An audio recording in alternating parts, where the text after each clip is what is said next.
Hai, Assalamualaikum warahmatullahi wabarakatuh. Perkenalkan, nama saya Siti Jamila dari kelas 22B2A Prodi PGSD dari Fakultas Ilmu Pendidikan dan Tarbiyah. Di sini saya akan membuat video mengenai esai penyelenggaraan pembelajaran di daerah terpencil yang memuat gagasan. Pendidikan merupakan hak dasar setiap anak bangsa, yang mana harus dijamin oleh negara tanpa terkecuali, termasuk anak-anak yang tinggal di daerah terpencil atau terpelosok. Namun, realita di lapangan dalam penyelenggaraan pembelajaran di daerah terpencil ini masih sangat banyak berbagai macam kendala, mulai dari akses yang sulit, kualitas guru yang rendah, dan keterbatasan infrastruktur pendidikan. Nah, adapun tantangan dalam penyelenggaraan pembelajaran di daerah terpencil. Yang pertama itu akses pendidikan yang terbatas. Seringkali kita melihat wilayah yang terpencil itu memiliki geografis yang sulit dijangkau, mulai dari minimnya transportasi sehingga anak-anak berangkat ke sekolah itu dengan jalan kaki, belum lagi jalannya yang jelek ataupun buruk untuk sampai ke sekolah. Hal ini disebabkan karena partisipasi sekolah yang rendah dan juga tinggi dalam angka putusnya sekolah di daerah tersebut. Yang kedua yaitu kurangnya kualitas guru yang rendah. Kekurangan guru yang berkualitas dan berkompeten itu yang menjadi masalah utama dalam pembelajaran di daerah terpencil. Banyak guru yang enggan untuk bertugas di daerah terpencil karena fasilitas yang minim dan insentif yang kurang menarik. Kondisi ini menyebabkan proses pembelajaran tidak optimal dan juga berdampak mutu dalam pendidikan.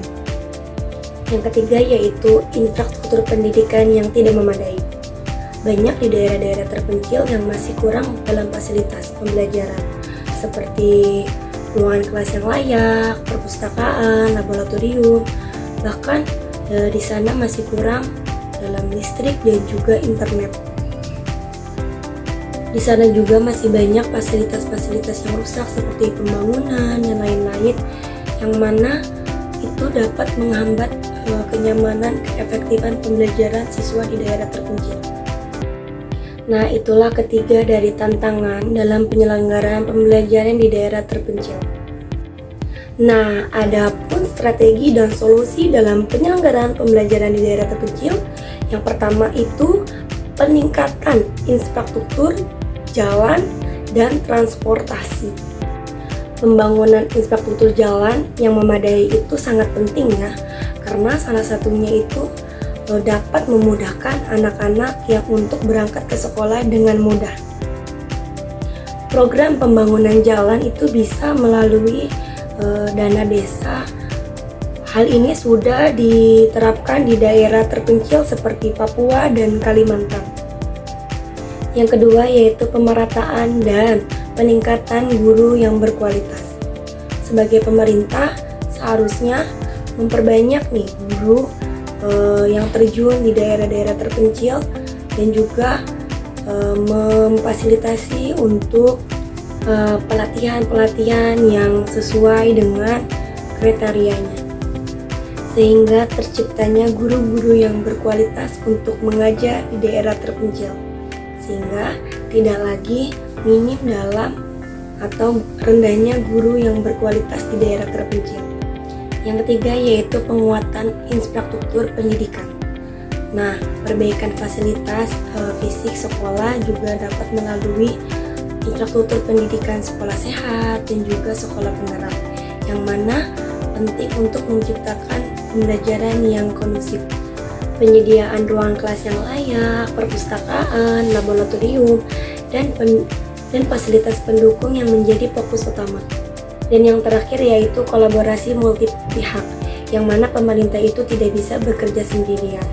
Diperlukan sinergi dengan kolaborasi dengan sektor swasta, organisasi, dan pemerintah, masyarakat untuk penyediaan fasilitas pembelajaran, pelatihan guru, serta pendampingan pembelajaran bagi siswa di daerah terpencil. Nah, itulah strategi dan solusi dalam penyelenggaraan pembelajaran di daerah terpencil. Kesimpulan dari materi saya yaitu bahwa penyelenggaraan pembelajaran di daerah terpencil itu masih sangat banyak tantangan dan kendala, mulai dari fasilitas, terus juga akses jalan, minimnya guru gitu, terus juga keterbatasan infrastruktur pendidikan yang menjadi penghambat dalam pembelajaran di daerah terpencil. Mungkin cukup sekian dari saya, kurang lebihnya mohon maaf. Wassalamualaikum warahmatullahi wabarakatuh.